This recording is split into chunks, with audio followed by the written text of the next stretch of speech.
We are live. Hello, ladies. Hi. Hello. Hello.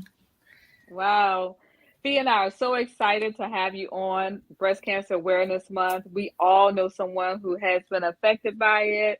So we wanted you courageous women to come on and tell your story. And we also have a doctor to share some information as well. So I'm Red. And I am Fee, and we And are we are Fire Woman, Inspire Her. the total woman. All right. Not half a woman, the total woman. The Guys, total woman. listen, we are very excited, as Red said, to have everyone here tonight and to honor these ladies and all of those out there who have experienced um, breast cancer, who are survivors or those who have gone on and left us, and we still honor them as well, and family members, because we all know that the survivor is surrounded by family members and friends and all those who love them. So we all are affected by it. We absolutely love you, ladies, and truly appreciate you guys for coming on. Listen, for those of you who are listening, please like our pages, Inspire Her page on Facebook, YouTube, Instagram, wherever we are. We're trying to inspire women as much as we can, and we need your feedback. So, like today, if you have anyone um, who has gone through breast cancer or who has passed on, please put their names on our page or in this chat if you are listening to us. We want to honor each and every one of those tonight. Right. So let's introduce our amazing guests. We're going to start at the top with Miss Dolores Armstrong. Tell us a little bit about you. Hi, my name is Dolores Armstrong, and I am a 4-year breast cancer survivor. Yay! Michelle. Hello, my name is Michelle Watts. I am a 3-year survivor.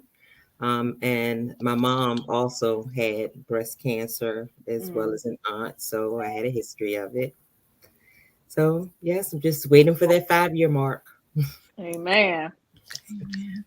Hello, everyone. I am Dr. Donna Adams Pickett. I am an OBGYN in Augusta, Georgia, but I also like to refer to myself as a woman's healthcare warrior. Here in the fight with you for all of our GYN related diseases, and this month in particular, breast cancer. Thank you. Welcome, ladies. So first we want to just take a moment of silence for those who we have lost.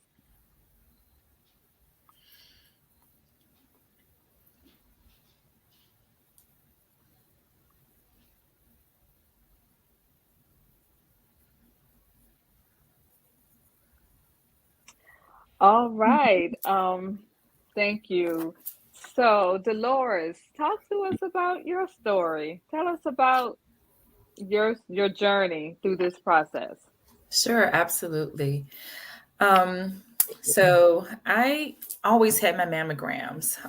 So that's the very first thing I would say that is very important to do is never to skip a year, because I know even skipping a year can be, um, you know, a game changer. So with me, I did have a mammograms every year, but in October of 2018, um, they wanted me to come back for a second time, and I'm like, okay, if you say Mhm. so. And then they wanted to do a biopsy because they said they saw something that didn't look the same from the previous year. Um, so it only took maybe about a day for that to come back. And my husband and I went to the visit. And that's when they said I had breast cancer. Um, the where my I have what they call dense breast. So it would not have been detected from a self breast exam. So, which is another reason why it's very important to get your mammograms, and hopefully people can also get the 3D one so it can get a better Mm. picture. So I would not have detected it via a self breast exam. So thankfully, the mammogram did pick it up. Um, of course, I was a myriad of emotions that day. It was very numb, didn't know how to feel. I was like, really? Are you serious? Mhm. And I remember it very clearly. It was like a Thursday night, and it was a choir rehearsal night. And my husband like, so what do you want me to do? I was like, you know what, just go. My husband works nights. So I was like, you know what, just go ahead to work, because I didn't know what to do, how to feel. I went to choir rehearsal, sat in the back and trying to process things. Went home. A couple of my girlfriends came over. We cried and did all of that. But I will say that the team of doctors at MCV, Massey Cancer Center, are awesome. A couple of days later, after I was diagnosed, they had a team in place. My husband and I went to Stony Point, and we met with the whole team. It was an all-day process. Each member of the doctor's team, explained the whole process from beginning to end. And that kind of eased, our, the way we were thinking. I will say, without God in my life and my faith, I don't think I would have, gone through this process, with some source of peace. Of course, I had, what my what ifs and what's going to happen and that sort of thing. But definitely, staying prayed up. My support system, my parents, my sister, my posse, my husband, having a support system is absolutely key. I had to go through radiation. Thank God that when they tested my lymph nodes, the cancer, did not go there. So I only had to do radiation, and then did that for about 30, 40 days. And then with the radiation, they say, you can get tired, but for me, I wasn't really that tired, because you have to go every single day, Monday through Friday. So I thank God again that it wasn't, it is better than what it could be. Of course, there are side effects from the radiation. My breast was a little darker than what it was, but I'm still here, and I thank God for that. My bishop, the late Bishop Jared O'Glenn, he preached a message saying, my scars remind me that I am healed. And, I stand on that. Yes, we do have to take, this medicine that has its side effects. I'm on tamoxifen for 5 years. But again, I'm still here, and I'm grateful for that. So since then, I really wasn't, as far as nutrition is concerned, I really wasn't a bad eater, I wouldn't say, but I have been more conscious of, what I eat. I have lost 30 pounds, thank God. Yay. Yeah, I see you running marathons and doing walks and stuff too. Yes. I joined a group called Girl Trek, which is the African American walking group here in it's nationwide, but I joined the Virginia one. Also, my church has a breast cancer support group, so I joined that. And then also there's a breast cancer support group called Sisters Network, which is also nationwide. So I joined that. So again, having support systems, talking to people who have gone through the journey and the fight with you, helps a lot. Even though everybody's journey is different, there are some, similarities of what things, you go through and side effects and that sort of thing. So it's helpful to hear other people's stories, so you know that you're not alone. Right. So, yeah. Awesome. So I forgot to talk about the title.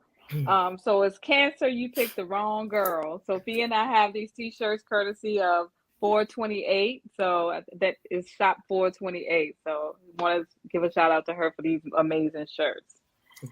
All right. Thank you, Dolores. We're going to come back to you. Michelle. You're welcome. Hi. So my healing story is similar to hers, because I was at VCU also, and they are a wonderful team. I actually, like I said, my mom had breast cancer, but my breasts have always been very cystic. So I remember my mom has since passed, but I remember the first time when she was alive and I felt something in my breast and it was just like my heart dropped. And so she said, "That's okay. I'm going to go with you." We went for an ultrasound and it was just one of the cysts was inflamed. So I had those off and on throughout my life. So when I felt this first, I thought, "Oh my gosh, another cyst." I remember the first 2 times I'm straight to the doctor. After that, I was like, "Oh, cyst." Wow. And that kind of threw me into a sense of that's what it is. So when I first felt it, I said, "Okay, sis." And then the way things work, I went on an eating binge. So I gained like a lot of weight. I didn't feel it anymore. I had kind of puffed up. Then, okay, I need to work out. So I need to lose this weight. So at the beginning of the year, I slimmed down and it was still there. And I said, "No, this is not, yeah." But even, and this is just how you are sometimes, you said, but maybe not. You know, you don't right away. I said, you have that sense of it can't be, and I don't want it to be. And I hate to admit, but that was me at first. I said, it's not. So finally I said, yes, let me go and get it take care of it. But I also, at that point, I had been so used to feeling my breast cystic, I kind of, you know how you know. So so when I got the diagnosis, I wasn't quite like Deborah. It was kind of Dolores. So I was like, I knew. And so just like her, though, they went straight away within a matter of days. They had that team in place. And I think that team or that method was kind of new at that time, where they had everyone at the same place at Stony Point. So like she said, throughout the day, they gave you lunch. You saw the oncologist, the radiologist, you saw the person, I saw a nurse practitioner, you saw a social worker that connected you to like resources. And so everyone examined you in the morning, and then they met around noon, and in the evening, they had the complete care plan at the end of the day. Yes. So I had 16 rounds, 16 weeks of chemo and radiation, but I had, they found it in like, I think 1 or 2 lymph nodes. And so I actually had the mastectomy on the right side. So I chose not to get a double. And I went back and forth with it as far as my care. And I remember my mom did not have both breasts removed. She never had a reoccurrence. She said it was my decision. So that's just kind of what I decided. So when she eventually passed, and that was like 30, 40 years later, she never had a reoccurrence of her breast cancer. She passed. Oh, wow. Yes. So yeah, I had a reconstruction on one side. I had after the first surgery, I had something, it was kind of like a really big, kind of painful, fatty deposit under my arm that never went away. So my very last surgery I had which was another reconstruction on the left side. They actually had to take that out. So I had a couple of surgeries because of this. But like she said, it was my support system. So when I originally was diagnosed, I'm the type of person that I keep things to myself. That's something I've learned not to do.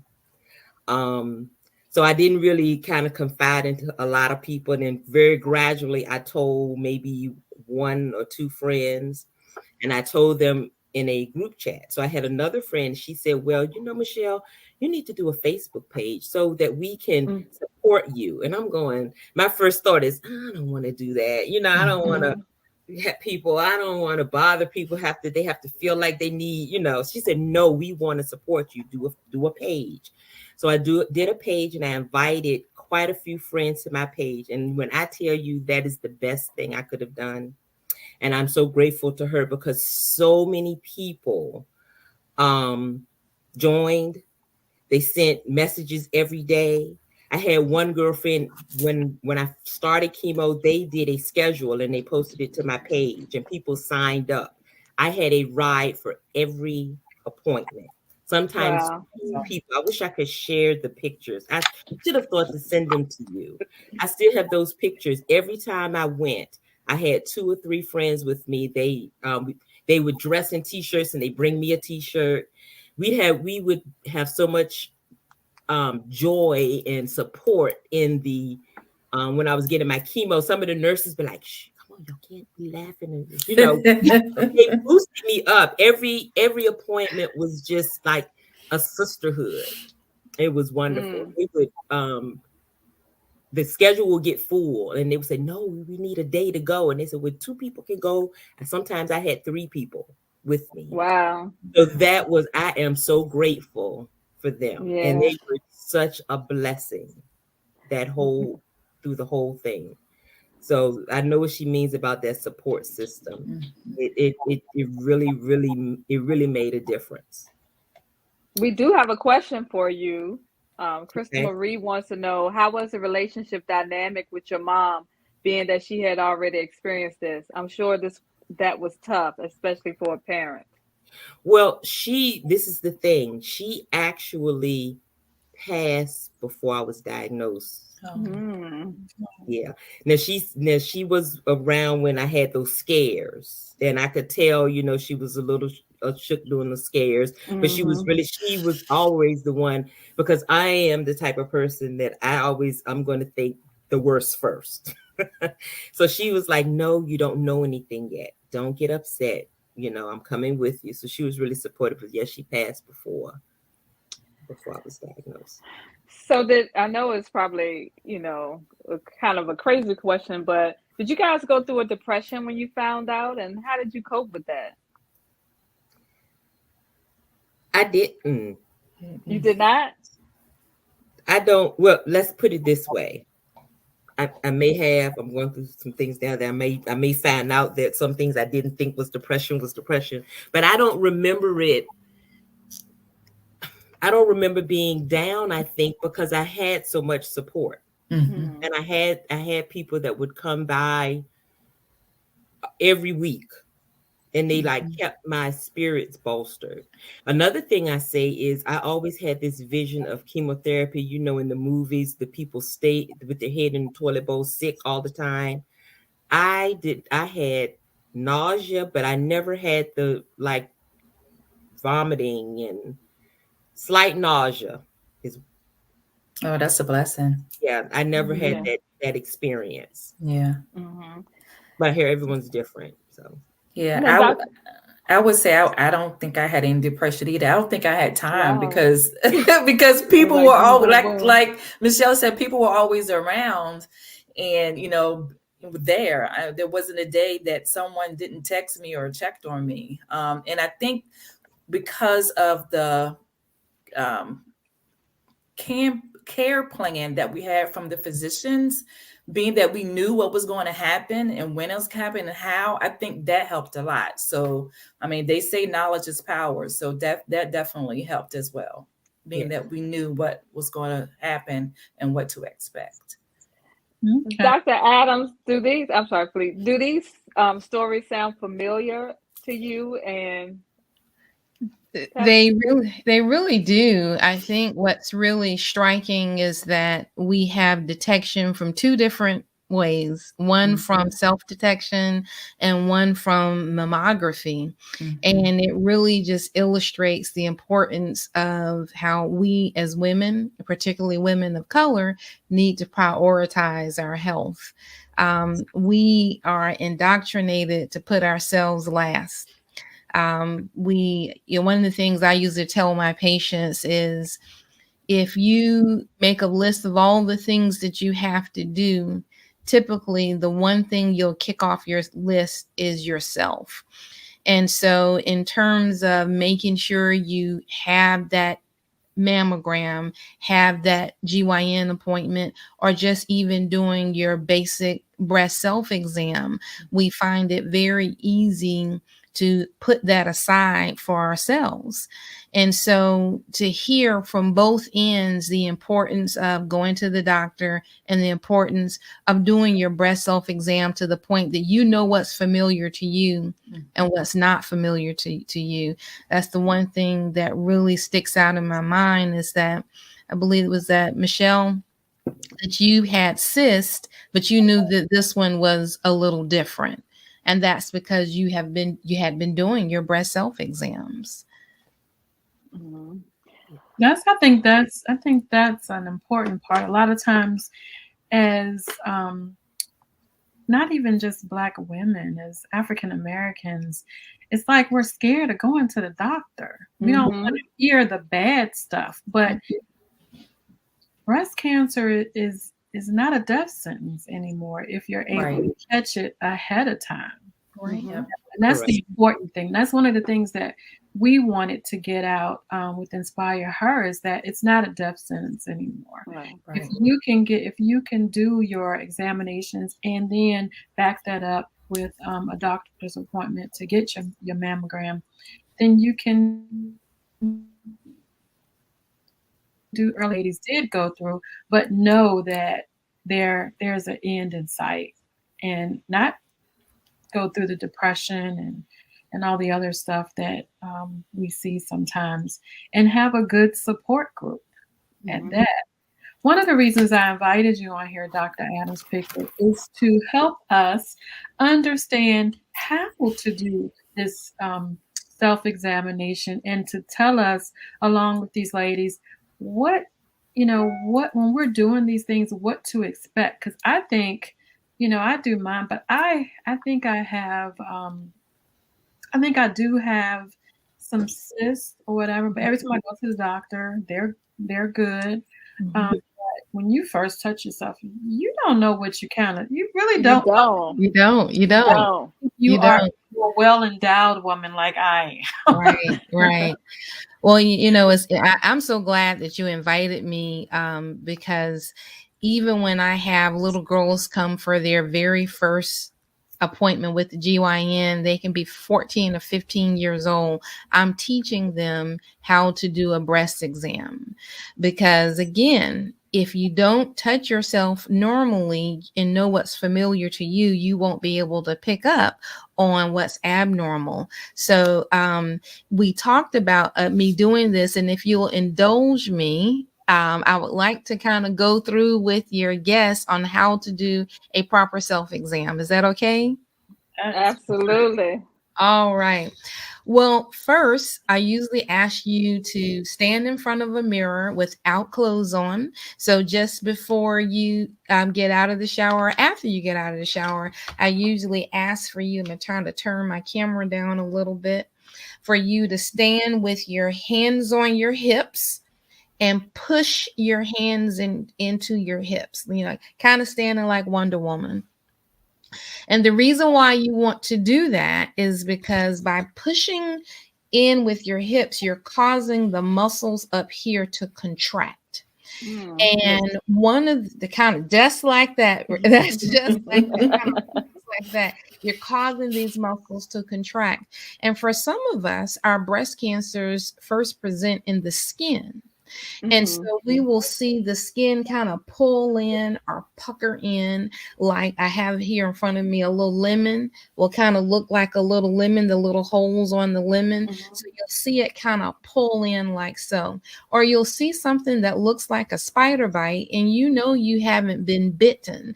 And when you see those changes on the skin, it's not necessarily a lump. That's your first sign that something is of concern. Then the second thing you do is you take one hand and put it behind the head so that you stretch out all this tissue right here.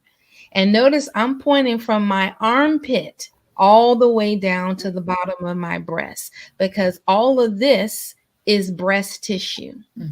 Then you take two fingers, take the flats of your fingers, and what you want to do is you're pushing down and then rolling around. You're pushing down and rolling around. So I'm going to demonstrate it on ladies, join me. So push down and then roll around, down, roll around.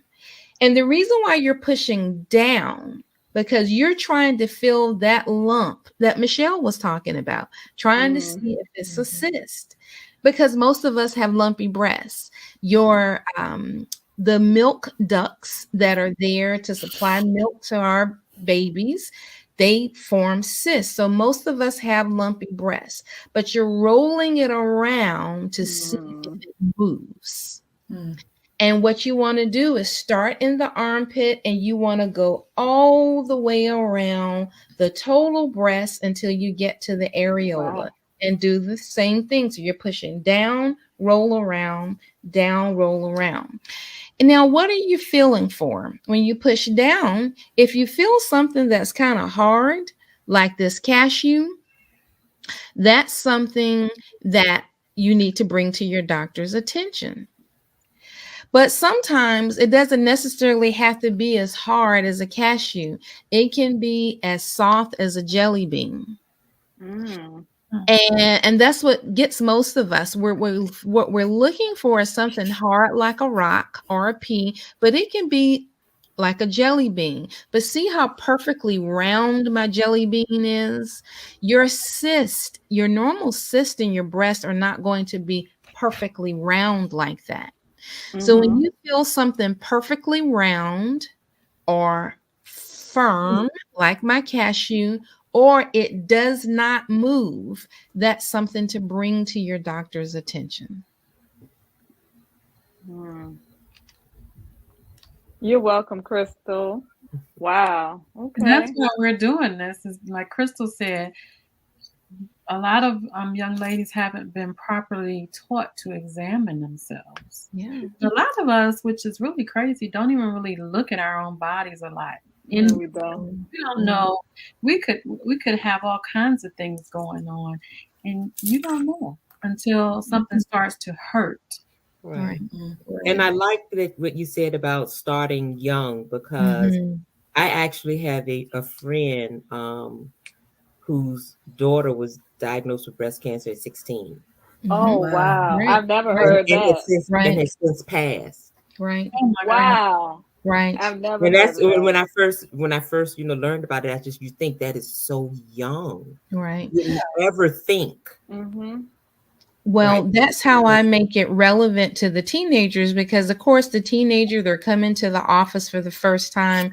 And again, we are often taught culturally to be uncomfortable with our bodies. And so I usually have them do a breast exam. And when you see them kind of check out, I tell them about cases of teenagers who have had breast cancer, and their eyes get wide as saucers. And I say, you know who found those lumps? The teenager themselves, because typically our younger girls aren't coming to the doctor regularly, and they're definitely not getting breast exams. They just happen to take a shower and they felt the lump. So, I encourage everyone to choose one day of the month that belongs to you. I usually choose the day that belongs to my birthday. So it's not just March 28th. The 28th of every month is Donna Day. Wow. And on Donna Day, I do my breast exam. And that way nothing sneaks up on you. Dr. Pickett, what are some of the risk factors? Aside from family history, what are some of the other risk factors? Other risk factors are smoking. Risk factors I heard both of our ladies talk about their fitness journey, being overweight. So having a very high fat to muscle ratio increases your risk factors significantly. Decrease exercising, because you're just not fit. Those are things that increase your risk factor. And exposure to certain toxins in our environment increases your risk factors. Okay, so me living down here by this paper plant is probably not a good place for me to be at. It can be problematic. It can be problematic. But then there are a number of chemicals that we just run into in our everyday lives Right. that can, even getting acrylic nails done, Mhm. getting certain hair chemicals, all of those things exposes us to toxins that affect our body's ability to do the important surveillance of keeping our cells repaired. And if our body's so busy trying to take care of those things, they can't take care of preventing those cancer cells from replicating. Wow. That's good to know.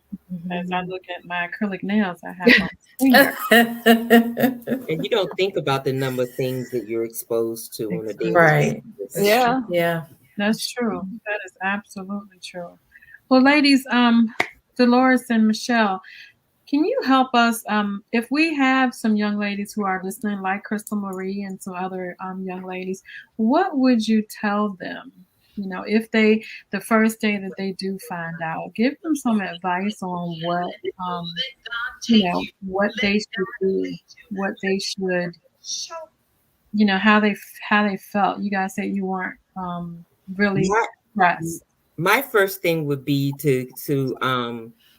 is to, like, you realize, you say it's not a death sentence. Don't begin thinking negatively, because as we think, so just stay positive and surround yourself with people that will support you and uplift you, because I firmly believe that my friends, and they were actually called Michelle's Posse, that having them with me and around me for each of those visits and not letting me get sad and depressed had a lot to do with my healing process.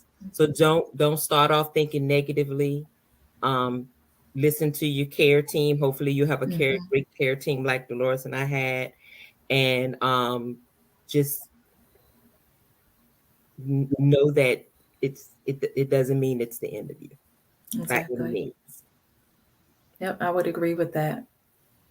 And if you don't have a support system, there are a lot of resources here in, Virginia that you can take advantage of. Like I said, Sisters Network Central Virginia is one resource, again, that I'm a member of. And we try to make sure that we go out in the community and provide knowledge and resources to help women. So definitely having a support system, and talking about it. And it's okay to feel, a certain way. I'm not saying, everything was lovely dovelies. Some days it wasn't. And it's okay. But I didn't stay there. So that's the key. I didn't stay there. So yeah. And I always did. I said, I would tell my friends, I said, I'm finding the positive in anything. They said, well, what is the positive of chemo? You said, you lose your hair. I said, yeah, but I lost it everywhere, so I don't have to shave. Right. That is true. That's a good way of looking at that. That's a good way of looking at it. Right. That's a good way of looking at that. Yeah. Dr. Pickens, I've read or I was watching the news, and they talked about just the statistics of Black women. Even though we make up a small amount of women who actually are diagnosed with breast cancer, we are the ones that die the most. Why is that? Right. So, 45% of the cancer deaths occur in Black women. And we have a number of barriers. One, we're often underinsured. So in terms of having access to those healthcare systems and process to get us diagnosed early, so that we can get early treatment, though that's a barrier. We often are diagnosed with triple negative breast cancer, and triple negative breast cancer is the most difficult breast cancer to treat because it's not responsive to hormonal therapy. But one of the things that I think is our biggest hurdle, and I see it from a comment in the chat, that is Black women healthcare professionals don't often support us or take us seriously.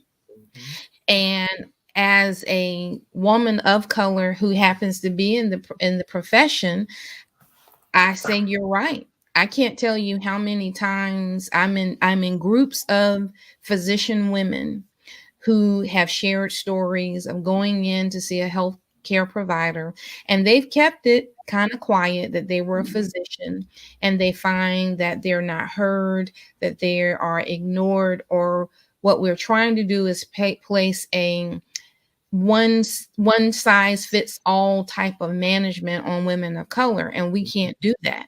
I mean, even just last year, the American College of Radiology recommended that Black women get their mammograms 5 years earlier than all other women. Have you been told that? Have Only your if you had a family history. Only if you had a family history, they talk, The American College of Minnesota. Radiology, recommended that African American women start their mammograms, that we start our mammograms at the age of 35 instead of 40, because of the increased incidence of triple negative, because of the higher mortality rate. But we're still dealing with insurance companies and healthcare professionals who want to apply the standard for everyone else on us. And as a result, by the time we are diagnosed, we're way more advanced, and it's too late. Yeah. Preventative care is important. That's why I'm glad I actually here work for Department of Medical Assistance Services, and we recently approved preventative care across the board as a Medicaid. So, but then we also realize that a lot of people have all of these options, and a lot of people just don't take advantage of them either. I don't know whether they don't know about them, which is a hurdle you try to overcome. And some people know, and like you say, they put it off, and they don't realize that the death sentence that you could be giving yourself is not going. Not knowing is not the death sentence. Not going is the death sentence. Right. Yeah. So, Dr. Adams Pickett, what would you tell, like you said, the young ladies that come to you? First of all, when should our daughters start coming to you? And then, if you did find something, what's the first thing that you tell them, and how do you help them at such a young age to overcome the fear that they might have right off the bat? Well, I always recommend my patients bring their daughters to me when they first start having periods, because I want them to develop a relationship with me. We don't have to do a pelvic exam until they turn 21 or become sexually active. But I want them to have a relationship with me so that when they do turn 21, and they do become sexually active, they have someone that they feel comfortable with. They're not meeting me for the first time, and then I'm delving into the most intimate parts of their body. The other reason I like for them to come early is because, again, I want them to have some body positivity and some body confidence. And so I like to, again, teach them how to do that breast exam, because there's another type of breast lump that's very common in young women called fibroadenomas. They are firm lumps, well-rounded, but they move very easily. And typically, what we would like to do is identify them, sometimes remove them, so that the patient doesn't become confused with it later, or let it hide or conceal a lump of concern. But the only way we're going to do that is have them come see their GYN. I don't know too many pediatricians who are doing breast exams. And it's hard for that young woman at 13 or 14 to have the doc who's been seeing their little boo-boos since they were a little baby to start talking to them about their breast. So I strongly encourage all my moms that once your daughters start having their periods, set up an appointment with the GYN that you trust. I agree with that. Definitely agree with that.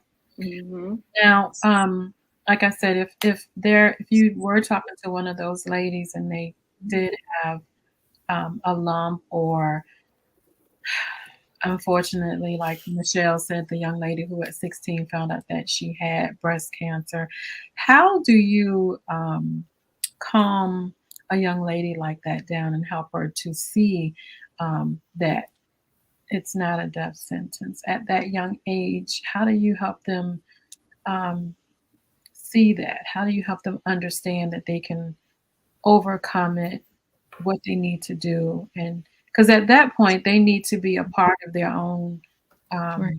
success at getting over this. Right. How do you help them? I mean, because it just I know my daughter, she's 17, and I will probably be spastic. Well, one of the first things I like to do is to find a network of Doloreses and Michelles out there. Because just like Michelle says, she has a public Facebook page where anyone can see how her friends and family have rallied around her and how they're going to appointments where they're laughing and they're smiling, and they'll look at Dolores's page and they'll see her running a marathon and, hooking arms with people, and they're gathering what they see, and they look like people who look just like them. Right. Right. Got an ad on TV. And so I always say, I can handle the medicine part. I got the medicine part, but I need you to look at women like this and see that cancer picked the wrong girl. Right, exactly. Cancer picked the wrong girl. Look at those women. They're thriving. This is just a bump in the road. Dolores and Michelle, do you feel like your affiliation, support, activity, participation in like support groups will be lifelong for you guys? You feel like this is a lifelong journey? Actually, unlike Dolores, I did not join any like official breast cancer support groups. I don't know why I never felt compelled to. And when I hear her talk about it now, I mean, it's not too late. We're all survivors forever. Yep. But I never did. I had my friends. You already had a huge support group. Right. Both of you ladies did. It's been flooding with comments from Dolores, and you talked about your team. I think someone came on and shouted you out, and I think that's just so important to have that support, not just from family, but from friends, and them hopefully not being dramatic. Oh Lord Jesus, just kind of like, then they're scaring you, right? Right. In my group, actually, and friends were some survivors. So wow, yeah, that's they were awesome. there. Yeah, I had a cousin that was a survivor, and I have since had people that were in my support group that were diagnosed after me. That's Wow. awesome. So we just So now they're coming to you. Right, but they saw you, and they probably said, you know what, I'm not gonna let this define me, because Michelle didn't let it define her. Right. Right. Now, I've heard stories where, unfortunately for a lot of people, it returns. So why does that happen? Or they may have it in one breast, and then they fix that or get that under control, then they'll get it in the other breast. Like, the terminology, the double. I mean, it's just so many different forms of this thing. And then the medicine that we take afterwards, like she's on tamoxifen. And anastrozole, and you take it for, I think the 5 years after. That's supposed to help, but it is hormone based, so that has the side effects also. Right. And if you don't have a hormone positive receptor breast cancer, it may not be responsive to it. And the other thing is that we have to recognize is that medical science is not 100% fail safe. Right. We are still learning them. They're coming out with new things even today. And there are treatments that were available to us now that weren't even available to us 2 years ago. Wow. But the reality is that cancer is cell division gone wrong, and cells divide every day. We can't stop cells from dividing, because we'll never have growth, won't have hair growth, won't have new skin cells. And so ultimately, we never know if we're able to truly and completely eradicate every abnormal cell. There still may be one or two abnormal cells that are still in your bloodstream, in someone's bloodstream, that can still cause cancer somewhere else. It can cause it in the other breasts. It can cause it in other parts of the body. And so that's the thing about us still maintaining our vigilance. You know, I have patients who've been diagnosed and they said, well, I had my mastectomy. I just didn't want to go back anymore. I didn't want to see another doctor. I didn't want to deal with it. But, you know, it's something, it's part of your DNA now, and you have to stay vigilant.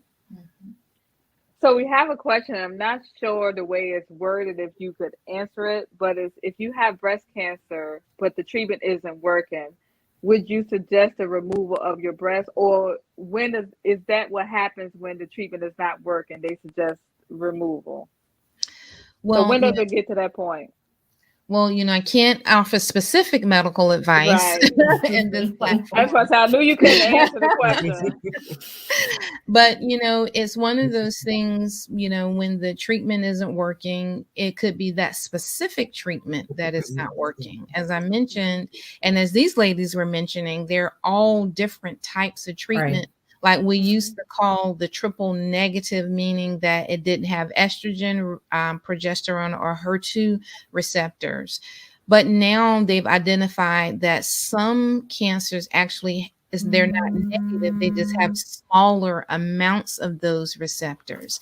And now they have treatments that can go for those cancers that have the lower amount of receptors. So that just may not be the treatment for you. There are so many other types of treatments out there. So I wouldn't necessarily say automatically remove the other breast. That's something you would talk about with your oncologist about, is there another treatment for me? Ladies, I mean, this is just great information. And I am super happy that you guys honored us with your presence because, like I said, African American women, I hear women talk. I did talk to this about with some ladies the other day, and I told them that we were having this episode, and one lady said, which was weird to me, that and she's in her 20s, that she hasn't gone to an OBGYN yet. And that is not, and what I know now is that that's not uncommon. It's, you know, and it's something that inspire her. We want to make sure that we get out there. You have got to go see an OBGYN, have your mammograms, you know, get checked, because there are all kinds of cancers out there, not only breast cancer, and like you said, breast cancer can spread. So you need to regularly be checked. And if you see something wrong, even if there's nothing, I went to the doctor, I had a spot on my leg, and I was like, he was like, Felicia, that's a problem. But I was concerned, you know. You just need the reassurance that everything is fine. And just not on your leg could have been something else, because I actually, this is something totally unrelated to this, but I went for a spot on my leg. I thought it was mosquito bites, and it just didn't go away and didn't go away. And it ended up being a syndrome that's like an autoimmune Lofgren syndrome, kind of sarcoidosis. And it started from a bump on my leg. Oh, wow. So no, don't just say, oh, it's a bump. Right. And we'll see something and be like, oh, it'll go away in a little while. Right. And down the road, you're like, oh my God, look at it. You know, and it's like, and sometimes it may be too late where it could have been taken care of. So yeah, ladies out there that's listening, and for those of you who will listen to this on replay mode, please, if you have not gone to see a doctor yet, an OBGYN especially, go. Set up an appointment and go. I know a lot of times we're scared to go to the doctor because we're scared of what might be said. But it's better for you to know now than to find out. Absolutely. Also, I wanted to mention someone had in the chat, women with very large breasts, it's harder to feel any types of lumps. And I know that I have a number of patients who say they don't bother to do a breast exam because they just don't know where to begin when their breasts are really large. And so earlier when I talked about putting your hand behind your head, if you have really large breasts, that may be difficult. So what I ask you usually to do is to take this hand and lift the breast, hold it, cup it in your hand, and still do your two fingers, but you can actually hold the breast up with the hand that you would normally put behind your head. Hold that breast up and then just go across, just like you're mowing a lawn. Go across, and it may take you a little longer, but you'll still be able to get every aspect of the breast. So don't let the fact that you may have larger breasts deter you from doing your self-breast exam. Okay. Thank you for that. Mm-hmm. Thank you. One of the things that we did ask, go ahead, Sharita. No, you go ahead. One of the things that we did ask prior to this episode is for those people to put names. We put a post out there and inspire her to put names out there of people who have had or who have breast cancer, or some of those who have passed on. And we wanted to read those names today. We have a couple, to include Dolores and Michelle. We had a couple, Cheryl Roberts, which is my aunt. She had breast cancer, and she is a survivor. Don't know exactly how many years. Lynette Farlow, Asia Carey.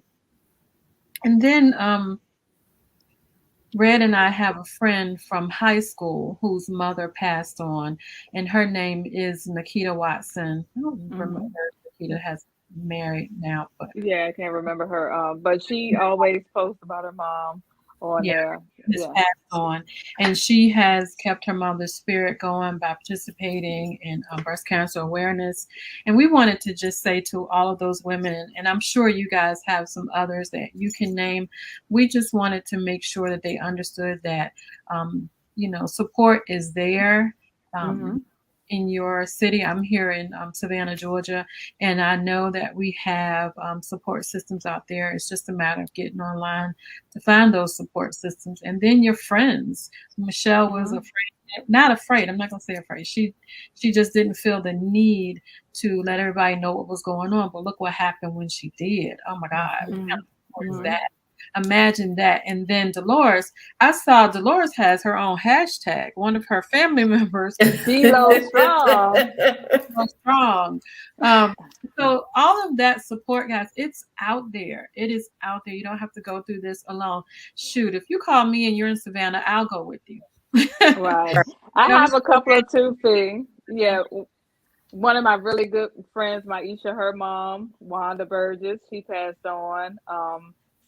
Survivors, Sandra Latter, she was, she helped my kids in the Boys and Girls Club. So it's just been amazing to watch her story. And then my mother-in-law's friend, Joyce Hicks. So she was another one that I wanted to shout out. Yeah. And if for those who are watching, if you have names, make sure you go to the post and put those names out there, and we will create a post and make sure that we honor those ladies, because breast cancer awareness is something we are big components of, and we want to make sure that everybody knows how to detect it early. And then once you detect it, know that there are options for you, and that there are support groups out there, and you are not alone. You have option to get some help. My aunt Nadine Brown is celebrating her 10-year survivorship. Oh, right. That is awesome. That is awesome. And I want you guys to give these ladies a hand for coming on here and talking to us about their story. It can be hard if you haven't gone on a platform like this and told anyone about your story. So Dolores and Michelle, I commend you for being able to do that. And thank you once again for coming out to talk to us We truly appreciate you guys. And you all are Yes. pretty in your pink. Thank Yes, they're you. beautiful. Rocking Yes. pink all month. You got the wrong girls. These two kick butt. Yes, yes. So any last words, ladies? I would say early detection is key. Having a support system is key. Reaching out, looking for resources is key. And if you believe, keeping the faith. Exactly. Absolutely. And as the good doctor said, those exams, very important, because like she said, I had larger breasts and I was still able to feel it doing the exams exactly the way she said. So just because you have larger breasts, it's still very important, and you can still detect. So just make sure, pick your day and do your exams. Right. Awesome. And we are so grateful for you, Dr. Pickett. Thank you Yes. so much. It's my pleasure. My pleasure. And ladies, just And- find a culturally competent physician who hears you